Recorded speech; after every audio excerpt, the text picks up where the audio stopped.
Doon yung sinabihan nung ano sabi nung ano, maiwan ka dito. Serious talaga na sinasabi? Kaya nung sinabi ko, tumahimik na ako. Doon sabi, marami nagkikinig. So kaya sinabi ko yung kay Kabayan. Sabi ko, Kabayan, huwag niyo akong iiwan. Sabi ko, naiiyak ako. Sabi ko, gosh, grabe. Huwag kang bibitaw sa akin, ha? Ano? Kasi naiiyak ako.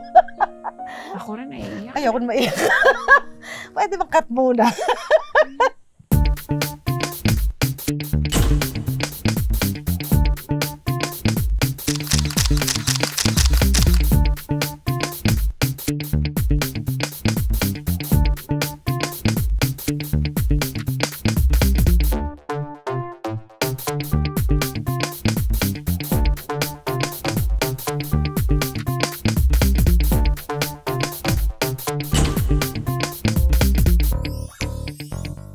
At bago tayo magpatuloy, mag-subscribe naman kayo, paki-click ito, mag-like na rin, at kung may suggestion kayo ng kausapang Real with Luchi, put it down in the comment section and we'll do our level best to get it for you.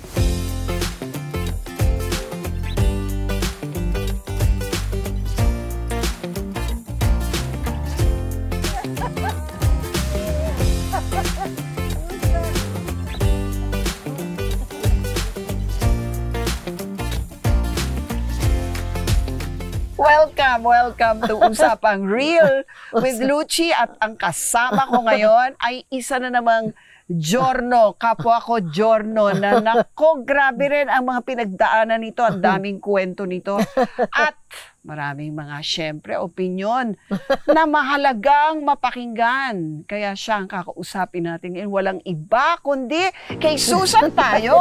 Hello. Susan Enriquez. Hi, Luchi. Ay, Susan, grabe, long time no see. Yes, Long time no talk.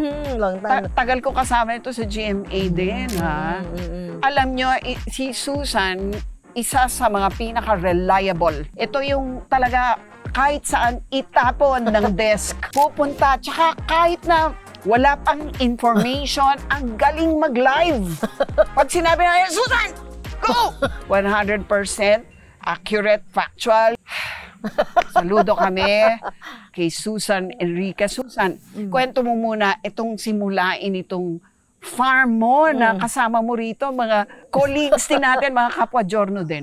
Kasi nag-start to, kasi yung kapatid ni Mark, meron siyang property dyan sa tabi ng kalsada. 5,000 square meters yun eh. Okay. 5,300. Mark Salazar to. Mark Salazar. 5,300 square meters to be exact. So, sabi niya, binibenta ng kapatid ko. To make the long story short, naghati-hati kami. So, sa papunta sa akin yung 1,300. Medyo matagal din siya, ilang taon din siya, nakatenga lang. Tapos, nangyari nga yung pandemic. So, nung nangyaring pandemic, wala namang magawa. Pagtapos ng work mo ng weekdays, weekend wala na. Sabi namin nila, Mark, punta natin yung farm. Doon tayo magpalipas ng weekend.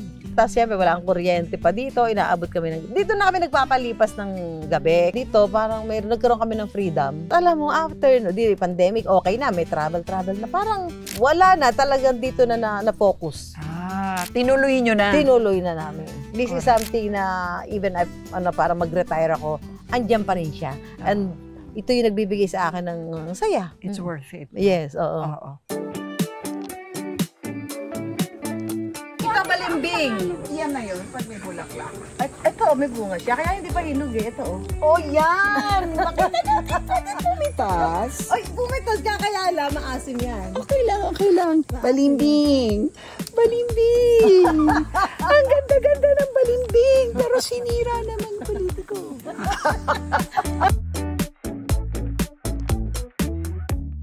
Sabihin nila, ang laki pala ng bayad dito sa mga Giorno na to. Nakakabili ng mga ganito, nakapagtayo ng mga resort. Napapressure tuloy ako. Kailangan po yumaman ako, kaya kung pwede po mag-subscribe po kayo. Hindi, joke lang. So, ang tagal ko na rin naman sa industry, Uchi, di ba? Napaalala ko lang sa inyo, ha? Nung nakidnap to ng Abu Sayyaf, nabighani ang Mga Abu Sayyaf sa kanya, ayaw siya pakawalan. Oy, factual to, Ano ko ha. ganun? Nagko-cover ako, nasa ABS na ako Ay, noon. busy. Oo, pero yun na nga, alam ko yun. Yun nangyari. Na na-in-love sa'yo yung isa. Ay, Kwento nako, mo nga hindi yun. naman yun na in love. Talaga lang, syempre, mga bandido. Nagka-crush. Naku, hindi, kasi bandido lang talaga yung mga yan. Kunyari pa to. Hindi kasi, Yun ang infatuated, yun yung word. well, sabi lang kasi paiwan ako. Sabi niya, sabi ko, may anak ako. Sabi lang niya, o di magkakaanak ka na marami dito. Hindi ibig sabihin no, may gusto sila sa'yo, di ba? Ano ibig sabihin nun sa'yo? Hindi, kasi parang... Okay, kwento mo yun. Kasi ganito yon. Itong mga grupo nila dyan, Jelani, may mga hostage sila, mga estudyante and teachers from Basilan. Oo. Sumisip, I think. Oh, sina Father Well Gallardo. Okay, yes. Yung mga hawak nila, no? Tapos, si Robin, nag-convert niya sa, pagiging Muslim eh. Tapos parang nag-communicate sa kanya yung mga Abu Sayyaf. Robin Padilla? Kasama namin siya doon. Okay. Tapos, sabi ng mga, umakyat ka dito, i-release namin sa iyo yung mga hostage. Sa kanya? Oo. Okay. Ako, inassign ako kay Robin. So, tumutok ako kay Robin. Tapos, ang sabi ni Robin, akyat siya. O, di sabi, sama ka. Okay. Sabi ko, ano to, balikan? Sabi naman ni Robin, balikan to. Pagpa-press con lang sila and then we'll bring the hostages dahil i-release nila. And baba na tayo. So, sama. Ikaw lang ba ang Giorno? Hindi. Ilan May kayo? ibang channel. So, hindi. Kumbaga, si Robin brought all of you? Yes, yung lahat na nakatutok sa kanya. Akyat kami. Press con. Si Sabaya at saka si Janjalani, the top leaders. Oh my gosh, si Sabaya. Everybody remembers him, di ba? Yung Yeah, spokesman ng Abu Sayyaf. ano, Janjalani, pinaka-top talagang sila yung kaharap namin doon. Tapos press con. Press con. Tapos, during the press con, bigla silang nagsabi na, hindi kayo bababa. Sabi namin, wala akong dalang damit noon. Sabi ko na, bakit ganito? Siyempre, sino ba naman may gusto ma-hold ka doon? Kasi daw, meron pala silang hinihinging bigas sa local government, provincial government ng Basilan na 200 sacks of rice na hindi ibinibigay. So, sa madalit salita, gagamitin kami para makuha yun. Yun ang nangyari. Ilang araw kayo doon? 3 days kami doon. Tapos, Paano kayo trinato? paano ba? Doon lang kami sa isang kubo, nakabantay sila lagi na hawak yung mga high power. Kanya-kanyang kubo? Or Hindi. lahat kayo sa isang kubo kubo? lang kami. Pati si Robin Padilla? Si Robin, hindi. Medyo hiniwalay nila. Pero parang medyo, yung iba yung naging trato sa kanya. Special treatment? Si Kabayan, kasama. Oo nga. Pero bago tayo magpunta dun sa partner. Hindi ko na alam kung paano kami natutulog doon. Tabi-tabi na lang kami doon sa So, parang wala abandoned na kubo. Tapos yung kaldero na isa-serve nila sa amin, parang siguro pinakainan ng mga aso yun. Hati-hati na lang kami doon sa pagkain. Yung unang kain namin doon, masarap pa ulam namin, sardinas.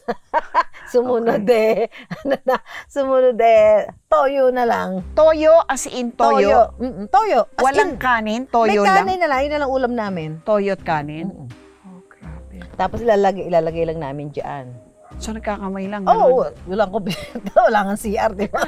Ano kayo yung toilet? Paano Wala. Yun nga yung Saan kayo nagwiwiwi? Saan kayo nagpupupo? Hindi nga ako nakawiwi ng 3 days sa takot. Talaga ba? Kasi parang nung one time, sabi ko, hindi naiihi. Sabi ko, pwede bang umihi? Tapos sabi niya, parang mayroong maliit na, tawag namin doon dito sa parang mga ilat, parang mga stream. Oo. Tapos sabi niya, sasamahan daw ako. Sabi ko, sasamahan? Sabi ko, di ako na lang, di daw pwede, lumakad nang walang kasama. Tapos yung M203 grenade launcher, ang nakatutok sa'yo, di ba? Tapos nung iihi ka na, siyempre iingat ka na dahil mga bandido nga yun. Tapos sabi ko, iihi na ako. Sabi, hindi ba kayo aalis? Sabi, hindi, dito lang kami. Sabi ko, anong ginawa mo? Sabi ko, hindi na ako iihi.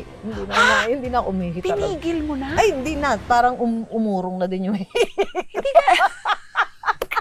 Hindi kasi sabi Hindi nga. ka natakot na baka mawiwi ka sa pantalon mo? Alam mo, mas gusto ko na lang mawiwi kaysa naman hindi ko alam kung ano mangyayari sa akin doon. Imagine mo, umihi ka, doon sila. Diyos ko, baka naman imbis na walang naiisip na gawing masama sa'yo. Di ba? I have to be... sabi kasi, sige, dyan na lang ako. Kayo, parang mga 3 sila nabantay ko. Ay, grabe naman.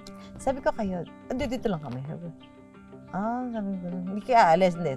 May ano dyan, may limatic. Alam mo yung limatic? Oo, yan. Yung parang linta. Sabi ko, hindi na ako iihi. Sabi ko, balik na tayo. Hindi na ako umihi talaga.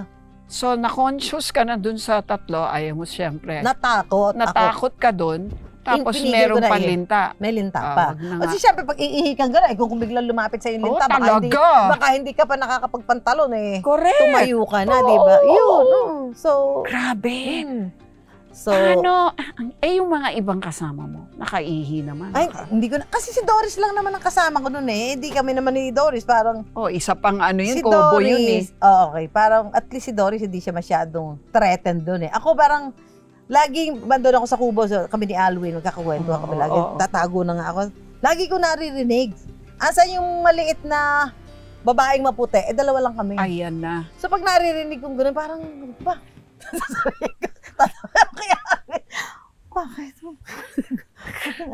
Grabe, katakot. Kasi di ba pag kinuha ako doon, Of course. anong gagawin ko? Magwawala ako? Dalawa lang yun, papatayin ka lang nung pag nagwala ka at hindi ka pumayag sa kung ano man, di ba? So hanggat maaari, ayokong nakikita nila ako na gumagalaw-galaw doon. Hindi po na lang noon, makakababa ako, makikita ko ba yung anak ko? Ano mangyayari sa akin dito? Yung ganon. Yun yung mga iniisip ko nun. Pumasok ba sa isip mo na pwedeng yun yung mga huling araw? Yes. Hindi ko huling araw. Pwedeng hindi na ako makaalis doon. Hindi ko huling araw. Magiging huling araw ko doon kung magpapakamatay na lang ako doon, di ba? Pero iniisip ko na baka hindi ako makababa. Kasi nga nung pinadala na ng local government yung 200 sacks of rice. So dumating na yung truck. Doon yung sinabihan nung may iwan ka dito. May iwan ka, sabi ko. Paano mo nalaman yun? Paano Sa akin nila sinabi. Nung taong yun, siya yung may gusto sa'yo. Hindi ko alam. Ayoko sabihin may gusto. Basta sabi niya, sabi ko, ay, bababa na. Tapos sabi niya, maiiwan ka dito. Sabi ko, alam mo, pag sabing gano'n, hindi ko alam kung ano na yan. Parang namanhid yata yung pakiramdam ko na yun. Parang hindi ko alam sasabihin ko. Sabi ko, may anak ako. Sabi ko, may anak ako. Naghihintay yung anak ko. Sabi, marami kang magiging anak dito. Pero hindi nagpapatawa. Hindi. Serious talaga yung sinasabi. Kaya nung sinabing gano'n, tumahimik na ako. Nung sinabi, marami magiging anak. So, sinabi ko yung kay Kabayan. Sabi ko, Kabayan, Kabayan, huwag niyo akong iiwan. Sabi ko, naiiyak ako. Sabi ko, Gosh, grabe. hindi ko iiwanan, pero sabay niyo ako babae. Sabi ko, hindi ka namin iiwanan. Huwag kang bibitaw sa akin, ha? Kasi naiiyak ako. Ako rin naiiyak. Ayoko na maiiyak. Pwede mag-cut muna. Sorry, Hanat. Pati nga ako naiiyak eh. Kasi parang nai-imagine ko yung fear, di ba? Yung, parang, Kabayan, huwag mo iiwan, ha? Sabi ni Kabayan, huwag kang bibitaw sa akin, huwag kang bibitaw. Kasi alam ko yung threat is real. Kasi nasa teritoryo nila kami. We are so helpless that time. Dahil hindi naman naaakyat basta ng militaryo. Kasi nasa tuktok kami ng bundok. So, even if gusto namin humingi ng tulong, walang dadating na tulong agad. And mag-decide sila na patayin kami lahat, they can kill all of us. Isang spray lang kami. So, nung sinabi sa akin, hindi ako nag-create ng, hindi pa pwede yan. Hindi. Sinarili ko yun. Kasi ayokong lahat kami malagay sa alanganin. Kasi that time, sobrang ruthless yung ginagawa ng mga abusabi. They kill people, pinupugutan nilang may history na eh, diba? Yung parang, kung nangyari doon sa iba, it can happen to us, to all of us. So, sinasarili ko yung takot. Hindi ko siya pinaparamdam sa mga kasama ko. Hindi ko sila sinabi, sabi ba naman, ayokong dumating doon, magbabotohan tayo, may iwan siya dito o hindi. Kahit manalo kami at sinabing hindi pa rin siya sasabi. Diba? Talo pa rin kami. Ako pa rin ang talo pag gumawa ako ng eksena. Grabe. So ako sabi niya. So kinausap ni Kabayan. May kinausap siya. Si Robin tinatanong ko, sabi ang tawag niya, ma'am. So nandun pa si Robin? Nandun pa siya. Sabi niya, ma'am, okay ka lang ma. Sabi, ba't naiiyak ka na? Namimiss mo na anak mo? Sabi, namimiss ko na anak ko. Pero hindi ako umiiyak doon dahil namimiss ko anak ko. Naiiyak ako dahil hindi ko alam kung ano mangyayari sa akin. Pero hindi ko sinabi sa kanya. Kay Kabayan ko lang sinabi. So, kay Kabayan may kinausap. Tapos sabi ko, huwag kang bibitaw sa akin. Pagdating ng truck, sakay agad tayo. Huwag kang bibitaw, huwag kang bibitaw. Galing naman ni Kabayan. Mm-mm. Finally, paano? Ano nangyari? Ayun, di dumating yung truck. Ayun, dumating ang truck, nagbaba sa amin. Tapos dumikit ka na kay kabayan Oo, talaga? talaga Hindi ka hinabol nung mga Hindi na, kasi ano naman niya, parang nag-usap sila. Oo. Nag-usap sila. Hindi ko na inalam. Alam mo kung paano yung niya kinusap ko. Basta ang sabi ko, kabayan, huwag niyo akong iiwan. Sabi, hindi. Sabay-sabay tayong bababa. Kasi siyempre, yung pagsabi kong gano'n, alam na niya yun na alam na niya na may threat ako na hindi ito nagbibiro. At pag ginusto nila, wala kami magagawa. Oh, grabe. How long did it take yung drive na? Ay, hindi ko na matandaan, Luigi. Kasi na ako noon, yung parang, alam mo yung utak ko noon, isip ko noon, yung gulong-gulong na hanggang hindi kami nakakalabas dito sa teritoryo nila, may panganib sa buhay namin. Kailangan makarating kami doon sa line na military at Abu Sayyaf. Kung ano't ano man ang mangyari, may magtatanggol na sa amin.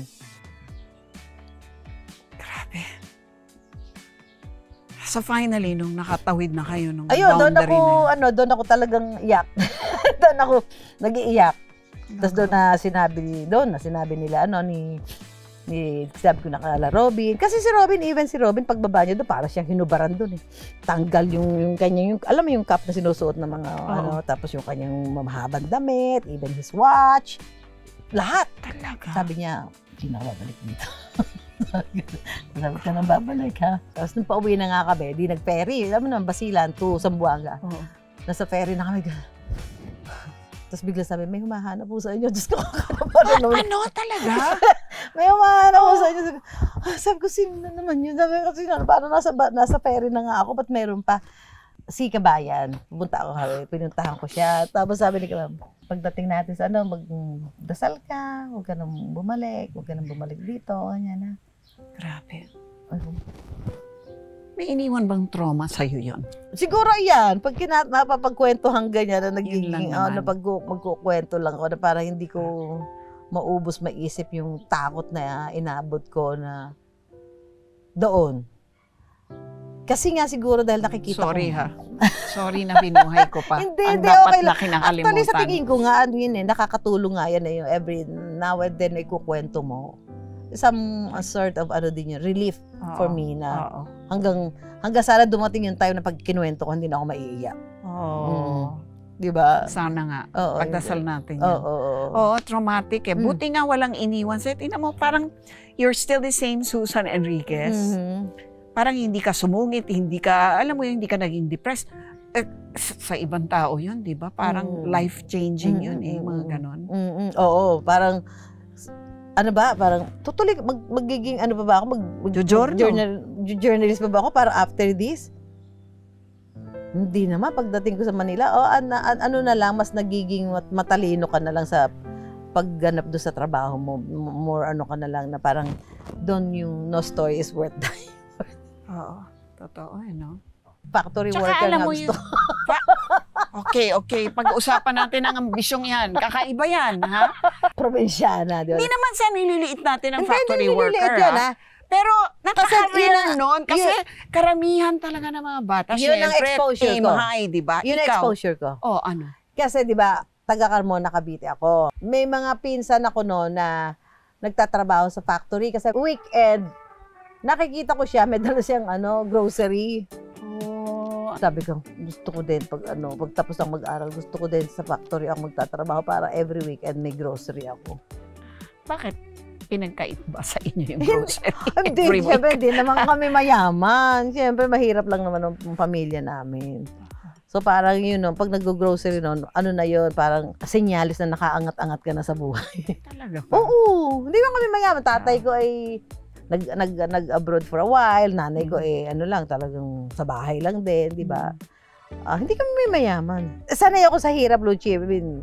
Kung hirap ng buhay ng kabataan, dami kong pinagdaan ng hirap sa buhay. Ano yung pinakamahirap na pinagdaan? Nag-aaral ako nung college ako, working student ako. So, nagtatrabaho ka saan habang nag-aaral? Sa school. Sa school ka nagtatrabaho? Oo, anong trabaho mo? Yung student assistant ba? Nagaganon ka? Oo. Tapos gabi yung, yung 4 to 9. So, yung allowance mo doon na nanggagaling, no? What did being a working student teach you? Magpursige. Tapos ma-appreciate mo yung lahat ng wala ka dati, tapos meron ka na. Dati hindi ka nakakakain ng ganito. Kasi dati, isang burger, isang, alam ko na, pag nakakakain nun, ano na yon. Wow, ang yaman ko na. Kasi nakakain ako. Luxury na yun. Reward na sa akin yun. Galing, ano? Kasi nga, hindi ko ma-afford yun. Dati dun sa buhay namin. Ayan ang passion fruit, di ba sabi mo gusto mo? Ayan! Pwede mo nang pitasin yan. Woo! Grabe! Tingnan niyo, punta kayo dito sa Balustre Cerca kung gusto niyo yung namimitas na mga natural, na mga prutas. Ayan o. Hinog na ba itong ganito? Oo, yellow na yellow yun. Hindi, okay na hinog na yan. Diba niyo yogurt yan? Or, hindi, sa mga Thai. yan na nga. O, anong ginagawa dito? Amin. Papier. Ay, ang bango. Ang bango na, oo. Kailan ka nagkaroon ng break na makapasok sa broadcasting? Pagka-graduate ko, yung tatay ko, tutulog pa ako. Sabi niya, may narinig ako sa radyo, nangangailangan daw ng, parang ano ba, news writer daw, sabi niya. Nung nakuha ko yung address, pinuntahan ko sa Santa Cruz, Manila. Anong stasyon yun? DWOO. Okay. Oo. AM. Andun pa sila ay Clusada nun. Anong sinusulat mo? Wala lang, mga pangalan lang nila. Tapos yun yung binabroadcast so hindi namin. Talaga writer? Hindi talaga writer. So naka 1 year ako doon, nagkaroon naman ng opening sa Double B. Oh, ito na, GMA na to. Oo, di syempre, alam mo naman ako, probinsyana, hindi ko alam kung paano pumunta sa GMA. Nagkandaligaw-ligaw ako, nakarating ako sa Camp Crame. lumagpas. Kailan ka nag-GMA News? Alam mo, hindi ko na matandaan. Siguro mga 1991, sabi ni DJ. Si DJ po, asawa ni Karen Davila. Oo, si DJ. Magre-report ka sa TV, sabi ko, ha? Kaya mo naman, di ba? O sabi ko, pero TV to eh. Sabi ko, iba yun. Kaya mo yan. Kung kaya mo sa radyo, haharap ka lang naman sa camera eh. Sige, sabi ko, di harap. Report na. Well, sa pagre-report ka, wala man ako na-receive na hindi maganda about my reporting. Parang okay naman. Pero itsura ko, Diyos ko, nilalait talaga. Oo, sabi ba't ganda itsura? Di siyempre di man ako nag-aayos, di ba? Kung ano lang yung ano mo, di ba? Kasi nga radyo yung orientation. Oo, radyo yung orientation. Ano ba yan? Itsura niyan? Para yung bibili ng suka o toyo, tapos pinaharap niyo sa TV. Sabi ni DJ. Ganyan naman batikos na nakukuha namin noon. Grabe, no? Sabi ko, buti nga wala pa Facebook noon. I mean, di ba? Kung malamang pala ito, lagi akong viral noon. Lagi tayong depressed. Noon kasi, no, Susan, parang hindi pa tayo among ourselves, yung mga journalists. Hindi tayo sinasabihan na, dapat beautiful kayo.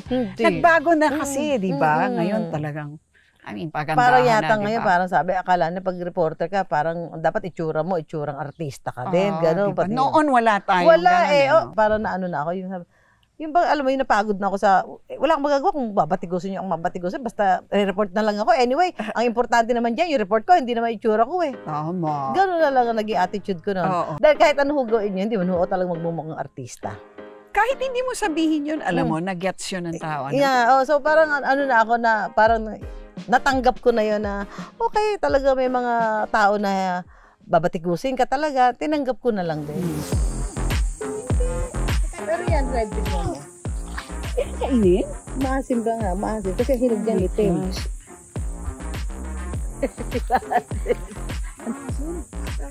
Berry yan eh. Berry.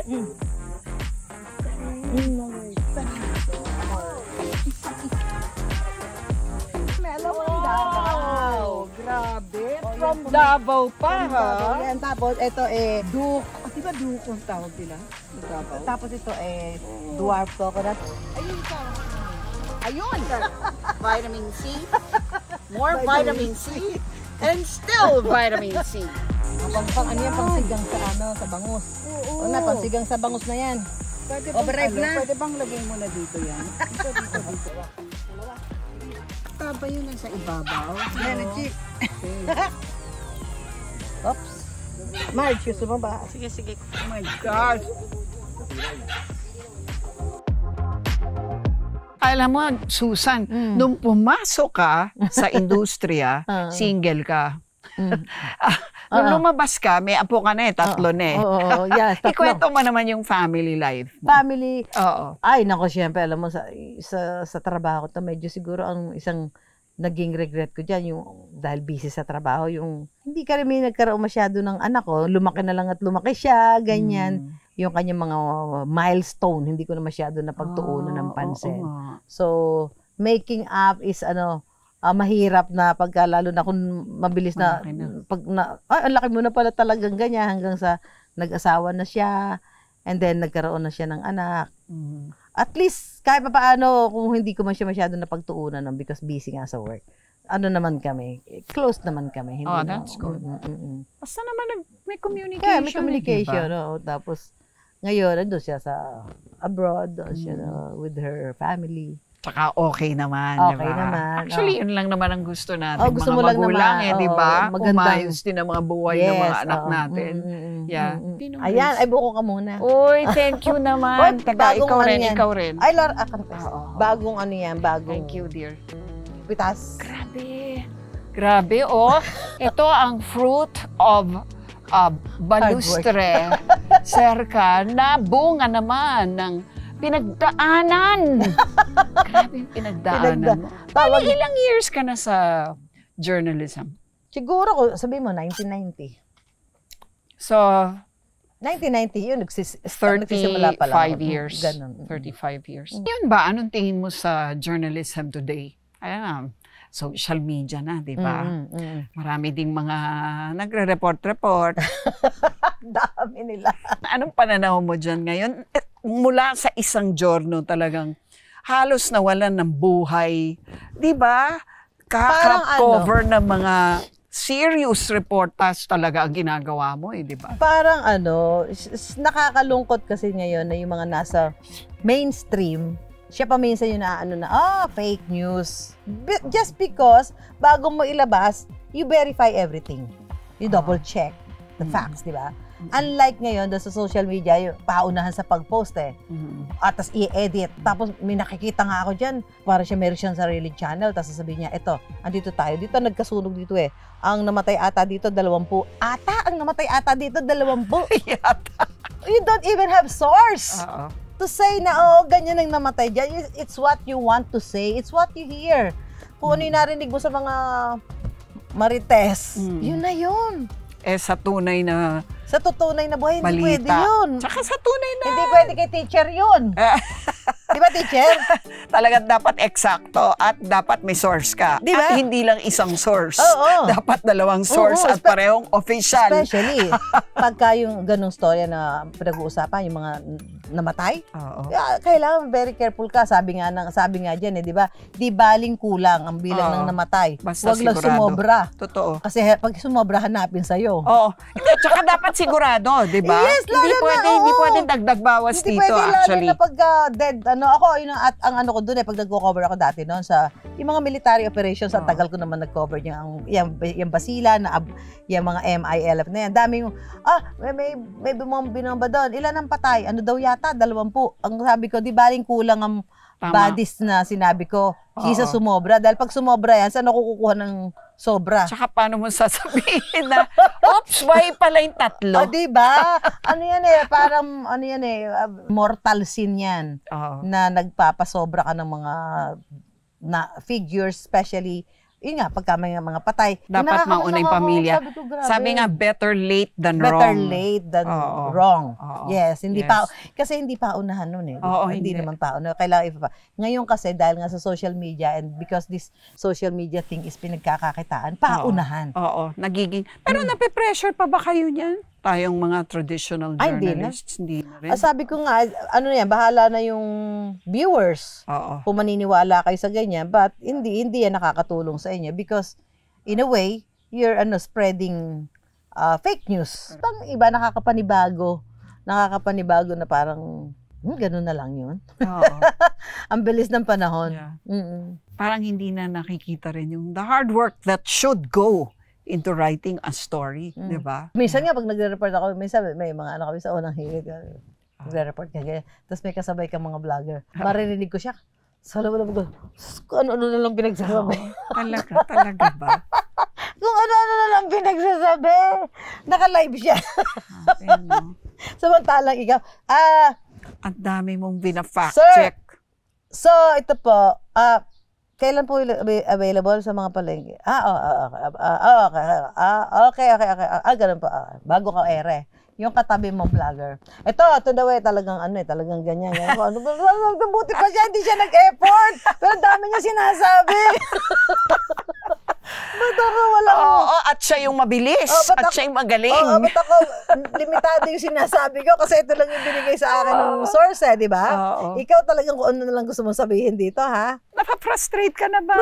Ready to retire ka na ba dahil dyan? Napaprustrate ako pero naniniwala pa rin ako. At the end of all this thing na marirealize din nila na, dapat pala doon tayo maniwala sa mainstream media. Sa tingin mo, darating yun? Darating pa rin yun? Kasi alam mo, magkakaroon pa rin ng realization na. Kasi parang feeling ko ganito, na-experience ko lang eh. Pag yung pangit yung balita, alam mo may masamang idudulot sa'yo. Tapos nabasa mo doon sa sa mga vlogger, ganyan. Tapos hindi pala totoo. Natatakot ka rin naman eh. So babalik ka sa mainstream media. Ano ba yung talaga totoo? Oo. Sana nga, no? Ano pang mangyari sa social media, kailangan nyo pa rin ng mga kay Susan tayo. Okay lang yung gusto nyo ma-entertain, pero iba kasi yung balita eh. Ang balita may kaakibat laging responsibility. Hindi lang mo yan basta i-feed mong ganon. May kaakibat na responsibility ho yan sa tayuan ng mga totoong journal. Di ka pa magre-retire, wala kang mabalak. Kaya pa naman. Lakas mo pa eh, no? Teka, matanong ko lang, so kailan ka umihi finally? Hindi ko na matandaan. Wala kasi iihian doon. Kaya... Bakit teacher tawag mo kay Ma'am Lucy? Kasi nung nasa GMA yung teacher, yung taga-turo sa amin yun ng, ito, ganyan. So, ang nagtawag sa kanya, teacher. So, si Teacher Lucy. Tsaka call sign ko tuloy yun, di ba? Teacher. Asawa niyo po ba si Mike? Hindi ko po asawa si Mike. Kasi wala yung apelido. Hanggang nung namatay na nga si Sir Mike eh. Sinabi ko pa, ito po, ulitin ko po. Ang ganda po ng asawa ni Sir Mike. Oh, yan ang organic. Uy, ang galing naman. Gusto kita tulungan eh, pero hindi ako marunong. Kung moderno paraan ng pagbalat mo yun, ganyan na lang. Oo. Yan. Yeah. Correct. Parang mangga. Ay, pwede ka na kumain. Ayan. Ano? Grabe yung pasarap! Ang tamis! Harap. Grabe ang tamis saka ang juicy! Yes, kasi tumutulo pa. It's pinya season. Kaya matamis ang pinya ngayon. Lucy's Basket. Salamat, Susan, ha? Salamat, Lord God, for Susan. Thank you for saving her from Abu Sayyaf and bringing her here with us. Thank you, Lord. Thank you. To you be all glory and praise in Jesus' name. Amen. Talagang, ka? Ikaw nagluluto? Gusto ko talaga magluto. Mahilig akong magluto eh. Ever since? Ever since nag-aaral nga akong culinary. Ha? Kailan? Ito lang. Ito pa, nag-aaral pa. Hindi pa tapos.